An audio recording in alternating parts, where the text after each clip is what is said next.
And we are live. Good morning and welcome to On the Spot 947, where we sit down, we have a little tete with some of the biggest and talented names in the arts, and equally those who are on their artistic journey in the hopes of influencing and changing the world.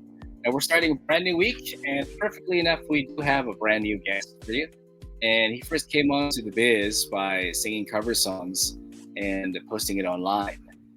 He did get to cover a song of Piolo Pascual's song entitled Malapit Pa Rin, which was really refreshing and at the same time just really heartfelt. And there's a sense of optimism there that you get to hear when you listen to that version. And another song that's called Sundo, which is likewise heartbreaking but equally effective. Now he has a single out that's called Another Home, and pretty soon we'll find out more about the song and where he truly feels home. All right, so let's give a warm welcome to Kyle Juliano. Good morning, Kyle. And I'm at now. Yes, there you are.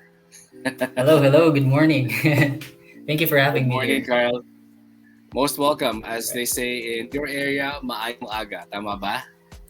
It's Maayong Buntag. Yeah, Maayong Oh, Buntag sa my. Oh, inyong wait. tanan. I'm buntag tayo. Sorry. I'm thinking of Yeah. if you're in the Occident in Bacolod, it's maang aga. So anyway, Oh, it's yeah, in a yeah. way the same thing. It's just it's just spelled differently and said differently. So great to have you here on the show, and we're glad that you could share with us along this ride of yours, this own your own personal musical journey. And like any ride, there had to be a beginning. So I was wondering, could you tell us, and if you do have vivid memories of when you first discovered music and when you first discovered that, hey, I could actually sing. Yes. Actually, it was when I was 6 years old. Um, Mm-hmm. I was in my church and yung choir conductor namin sa choir namin, she asked me to sing for the offertory song. And ayun, dun ko actually na-discover na may talent ako sa pagkakanta. And later on, siguro, uh, I was joining singing contests around Dumaguete City and outside of Dumaguete City. And actually, competition na rin ako sa Manila at CCP, saan ba ba? PICC. And Nice. that was when dun talaga na-realize ka na, whoa, maybe singing is for me. And so, after that, parang dun ko na-realize na, oh, baka kailangan ko pang mag join pa ng mga singing competitions, lalong-lalo na sa national.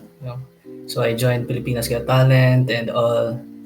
Siguro, I think siguro lahat ng mga national TV Lahat ng competitions. contest sinalihan Pero, mo na. yeah, pero hindi pinagpala. So, it was actually at some point na nag-upload ako ng cover back in Mhm. 2017. 2016 rather. I uploaded a cover of James Arthur's, I think, Say Won't Let Go. And ayun, Okay. nag-viral siya. Nag-viral siya for about a couple of months. And na-notice ni Sir Ito of New Colors from Universal Records. Sir Ito. Yes. So thank you so Of much na na-discover mo ako. And ayun, I was part of the Universal Records family. Doon na nagsimula yung pagiging recording artist ko. Nice. Yeah. Like every other singer who first discovered that they could sing, as you said, we all started with covers, and when you start with covers, you get to discover yung sarili mong vocal range and yung preferred genre mo. Do you remember the artists whose songs that you used to sing a lot when you were starting out? Actually, pinakaunang genre ko talaga is more on ballad. I was more on ballads since I was 6 until siguro elementary days. I was always singing about siguro mga songs tulad ni na Josh Groban, Sandy Patty, and all Oh other God, Sandy Patty. artists. Oh, Yeah. yes, there's someone else out there who knows Sandy Patty. Yes. Yeah, mga Carpenters, what else?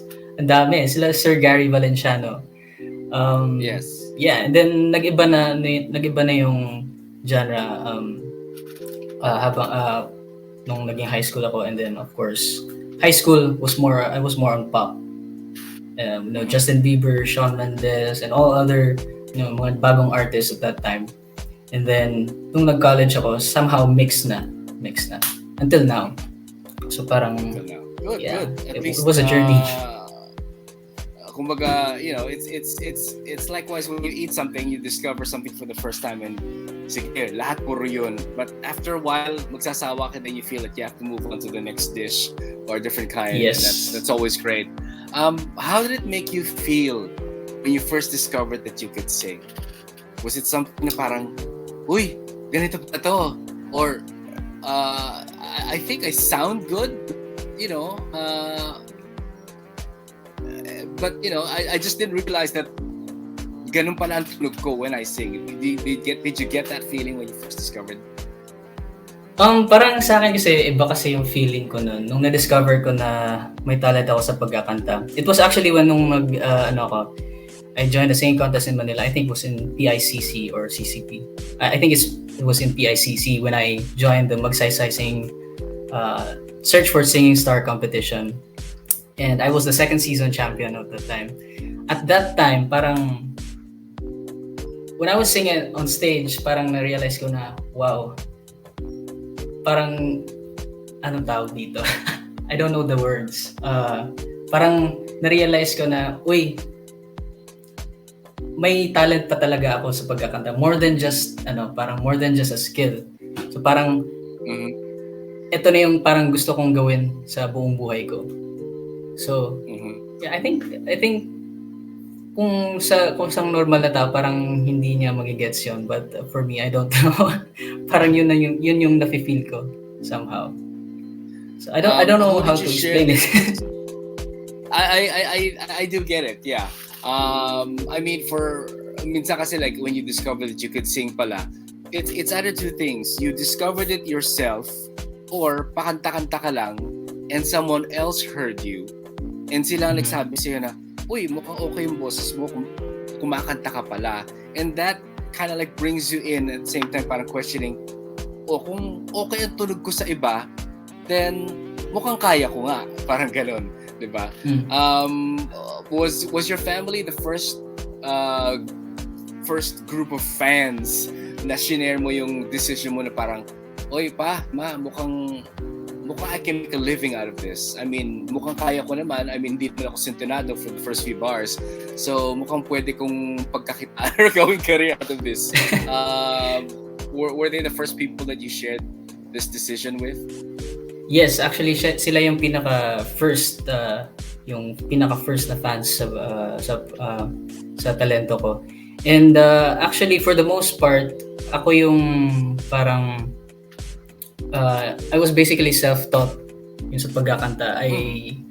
Parang when I listened to songs back then, parang inaaral ko talaga, binabalik-balikan ko talaga yung bawat kanta, bawat tono. Pag may konting note na hindi ko magawa, binabalikan ko talaga hanggang sa makuha ko. So basically parang for the most part I was self-taught sa pagkakanta.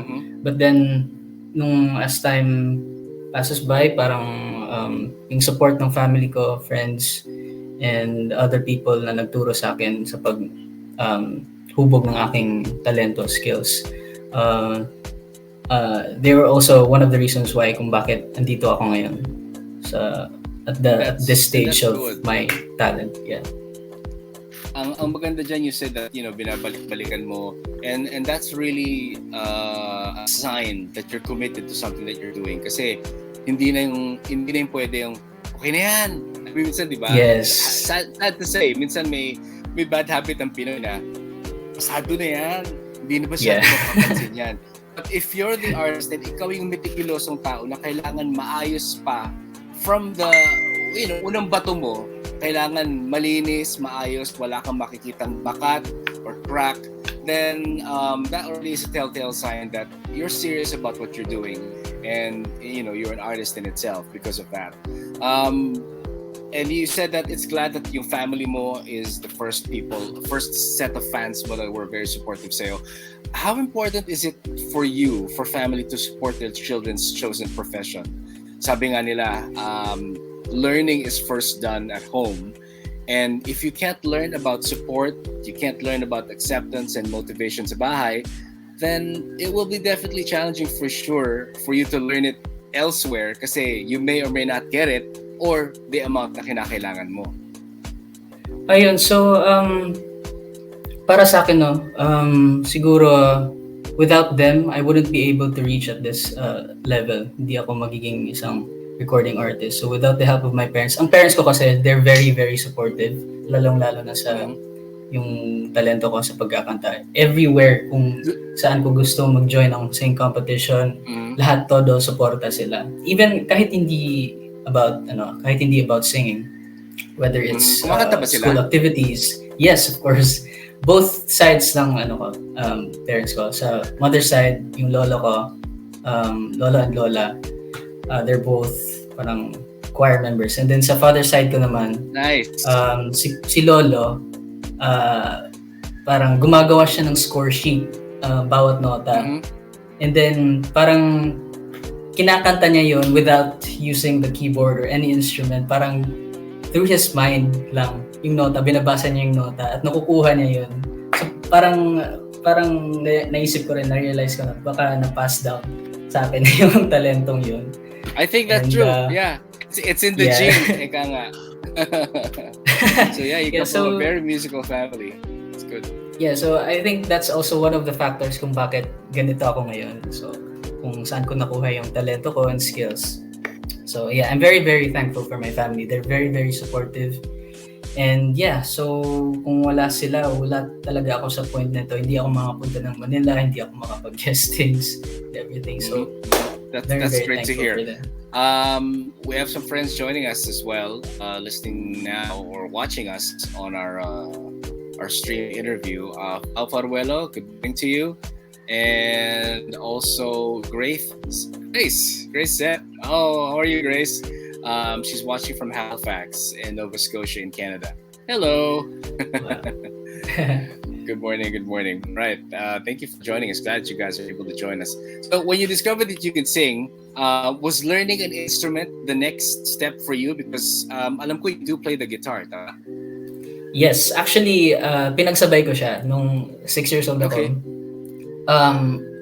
By the time I was learning, some skills in singing, nag-aaral na din ako nung guitar when I was 6 years old din. So binigyan ako ng tita ko ng small guitar, I could remember it was still colored blue. And then binigyan ako ng papa ko na isang parang book of parang chords for the guitar. 'Di ba kasi nung panahon noon, parang there's this book of list of songs na may chords, na lyrics and then chords. Yeah. And then at the back of the book, I think meron ba? Yeah. Oh, meron pa yun. Makapal yun. Yeah, makapal yun. And then doon sa pinakadulong page, may parang set of chords there na inaaral ko. So doon ako actually natutong a few chords of the guitar, and parang tinuruan din ako ng papa ko ng ilang kanta on the guitar. So yeah. And then siguro nag-aral din ako ng piano noon, but mostly I'm a guitar person. Okay. Is it easy for you to transition? Kasi kunyari, you play, you hear a song na gusto mong kapain, gusto mong siprahin, as they say, if you're a musician. Madali ba sa'yo to transition from guitar to piano? Or purely guitar ka lang at kinalimutan mo ng piano? Actually, mahirap. From guitar to piano, mahirap talaga yung piano. Kasi, I don't know why, pero you have to do, kasi, like, ang dami kasing keys and notes everywhere. But unlike the guitar, where you can place all the notes on the same fret, di ba? Mm-hmm. Unlike itong keys of the guitar, parang you have to spread your hands more. That's right. So ayun, mahirap talaga yung piano. Pwede mo dalhin kahit saan. Tsaka ang guitar, pwede mo dalhin kahit saan. Diba? Ang piano hindi Yes. mo madadala. Pagka may kaaway ka, gusto mong sapukin, hindi, pasimulan ng gitar, ang piano hindi mo sasapak sa tao. Masyado Well, yeah, malaki. yeah, Masyado pwede. malaki. No, but we're not, hindi tayo palaway dito. We're just, just Mhm. poking fun. You do have, I mean, aside from discovering yourself, I'm sure this also allowed you to open up and look for other people to bond with, people who share the same musical ideas, people who are on the same wavelength with you, musically. You also released, apart from doing the covers, and eventually, yes, you did get noticed, but you did have a collaboration last year, I Yeah. believe, and the song is called. I was listening to that. I think it was Ano I yun? Need You Now. Need you now. Yes, I was gonna say. Yeah, yeah. It was at the tip of my tongue. I said, sabi ko, kaka-title ng Lady Antebellum yun. But yes, there you go. I need you now. With Sam Atkins. Yeah, with Sam Atkins. Yeah. Can you tell us paano nagsimula yung song na yan? Or were you friends with Sam even way before? All right, so that song, back then si Sam Atkins, actually classmates kami nung 2014 here in Silliman University sa isang subject lang. It was, I think, Okay. speech. It was speech. And then at that time I was parang ako yung leader for the speech choir at that time. And then Sam, parang hindi pa kami close nun. It was actually after 2 years, in 2016, nung nagsulat siya ng, he's a songwriter kasi. So, he wrote this song for the Valentine Songwriting Competition. And he asked me to interpret that song, but unfortunately I wasn't able to interpret the song because I was in Manila at that time. Parang I think I was joining a national singing competition. And then mas naging close kami nung 2017 kasi I think 2017, 2018. Doon kami actually parang communicate and somehow parang sabi niya sa akin na, uy, why don't you, since nasa Dumaguete ka nun, why don't we write a song or just jam or something. So ayun, nagsulat kami ng song for about a couple of hours lang. And then the demo, we finished before midnight. And then na-stop siya nung 2018. Gusto namin sana i-release yung song at that time. But dahil sa sa schoolworks and everything, plus nung pandemic nung 2020, medyo mahirap sa amin na i-release yung song. It was when 2021 na ni-release na lang talaga namin yung song. So yeah, very grateful for that song. Yeah, it's a good song. It's a great song. You guys can listen to it as well, of course, on Spotify. And that's the thing about releasing a song these days. Kabilis-bilis na lang, diba? I mean, you finish it, you write it, and of course you tweak it, make it sound as crisp and as perfect as you can, and then you just release it, and it's there. And I'm glad that a lot of musicians these days are embracing that technology. But do you ever see the comeback? Let's say ang pagbabalik ng CD, kasi ngayon CD wala na halos wala na, diba? Unless you're a really really big name artist, like if foreign artist or someone who really can just pack in the numbers. It's usually just digital music now. So for someone who started with digital music, do you see yourself doing that, going to the physical and releasing a CD? And regardless of what anyone says, na parang ay wala nang CD, puro digital na. Ay hindi, gusto ko eh. Yeah, I think siguro I think in the near future magkakaroon din ng physical like the CD. And siguro I just need more time to write songs that are parang siguro mas patok sa mga audience natin. And siguro pag may mga concerts na in the future, pag meron ako mga sariling concerts and tours and everything, siguro magkakaroon na ng physical material for the people, yeah, and to sign them and give them the signed physical material. So ayun, I just need more time. Siguro write more songs that are very siguro relatable for most people, lalong-lalo na pandemic ngayon. So yeah, we'll see. Fingers crossed. Fingers crossed. Fingers crossed. Yeah. You do have a new song right now that's called Another Home. And before, well, I probably should let people listen a snippet to it. Listen to a snippet of it before we ask you something about the song. I was listening to the song last night and also on the way here, and I must say that it's. Well, I'll keep quiet. And let people listen to the song and let them decide how the song is. But if you're going through a breakup, or you just came from a breakup, or you're in the middle of a breakup, I tell you, the song is that effective. yan ang masasabi ko para, bago nilang pakinggan.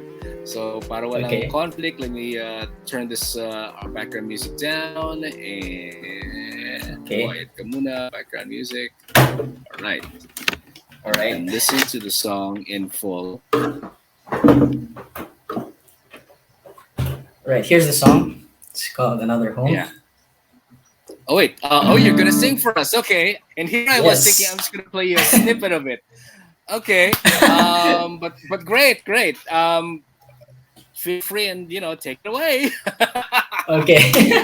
I'll just do it live na lang kasi para mas ma-feel niya yung okay. kanta. Yes. All the feels today this morning.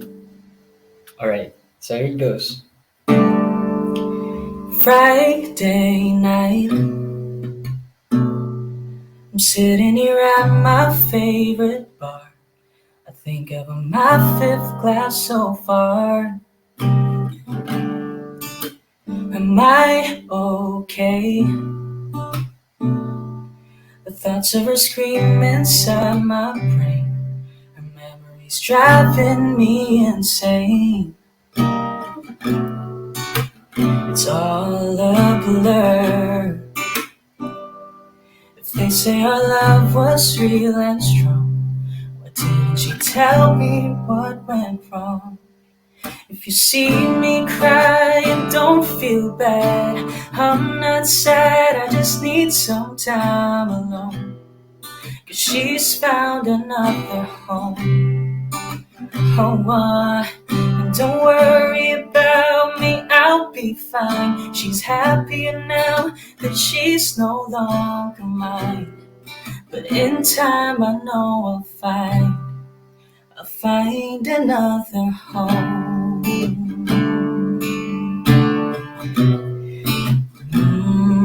Another home.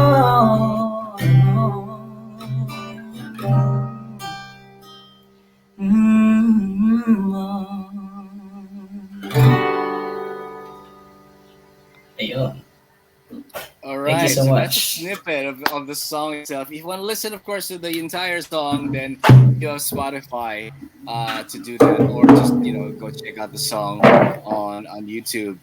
Good morning, Denin C, one of our guests before and a good friend, and he's saying hi to you and to me as well. Denin is also another singer-songwriter, and it's always nice to have singer-songwriters here on the show as well. When you do write, Kyle, sino nauna for you, music or lyrics?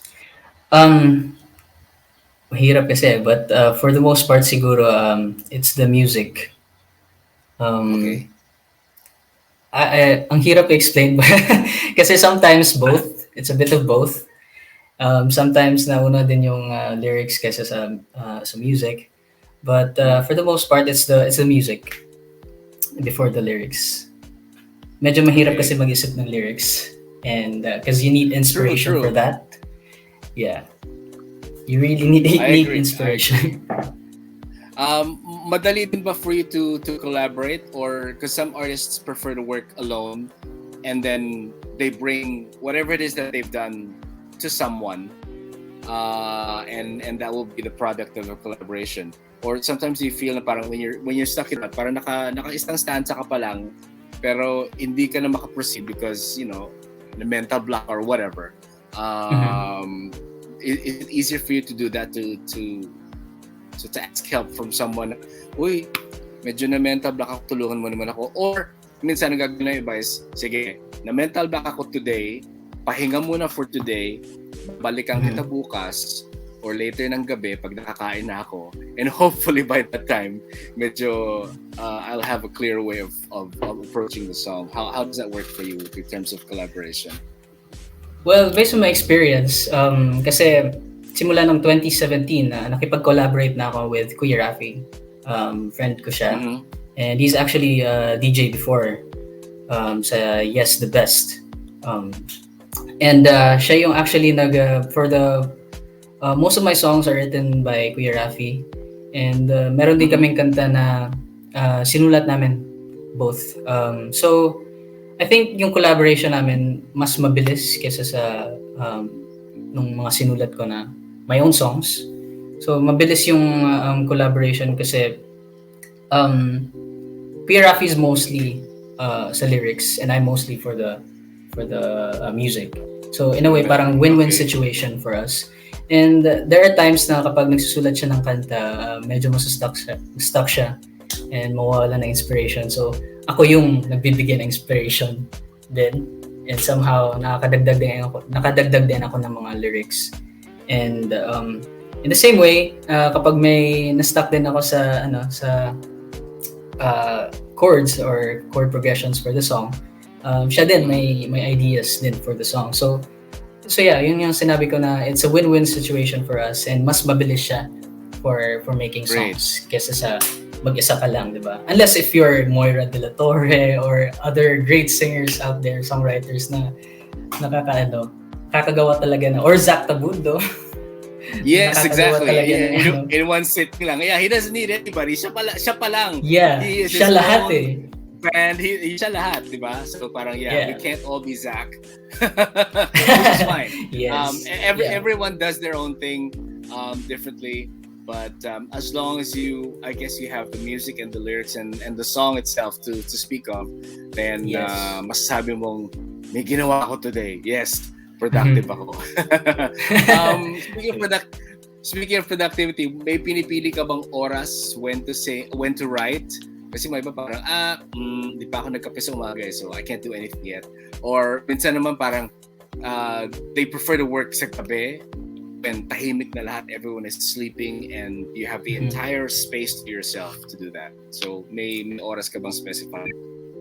No, for me, I don't have a specific time for that. Kasi yung pagsusulat para sa akin, it actually happens suddenly. Kunyari, pag nasa ako sa isang class, when I'm in a class, and pag may naisip akong magandang lyrics or something, or melody, sinusulat ko agad. So I work on it agad. And parang songwriting is parang weird, no? Parang para sa akin weird siya. Kasi ayun nga, it doesn't require a specific time to make. And actually ang kailangang requirement lang siguro is inspiration for that. And nangyayari lang siya sa akin kapag when I'm in a heartbreak or something. Right. Yeah. Most of my songs kasi are heart-wrenching and very heartbreaking. So yeah. Pero totoo yun. I mean, it's usually ganun pag may nangyari sa ating masakit, that's when we pour all our angst in, and then sooner or later may kanta ka na. Sana naman minsan pag masaya tayo, makapagsulat tayo, hindi man lagi pagbighati and nasasaktan bago nakakasulat. So I assume that this Another Home as well as I Need You Now in the future will be part of perhaps an EP or an album. Is that something that's you're looking to completing down the line? Yes, I'm looking forward to actually naisip ko na yan last year. I was hoping na this this song Another Home would be actually part of an EP. But right Okay. now parang tinatapos ko pang may dalawa pa akong songs na hindi pa natatapos, but hopefully matapos ko this year para makapag-release na ako ng EP. So yeah, hopefully All right. makapag-release na tayo. We will be waiting for that. Excitedly Yes. waiting for that. Christian Villarosa also says good morning to you and welcome Good to On the morning. Spot number 7. Yan. Mavic Patabler did. Good morning din sa'yo. Good And morning. she's watching from Parañaque City. Wow. Any word of advice for singer-songwriters out there na nagsisimula or just slowly discovering na parang, uy, kaya ko pala to. Yeah, siguro ang ma-advise ko lang is just try. Wag mong isipin yung mga negative thoughts or opinions ng iba. Siguro just try and try until mahanap mo yung certain threshold na makapag-realize sa'yo na, oh, is this something for me or is this something not for me?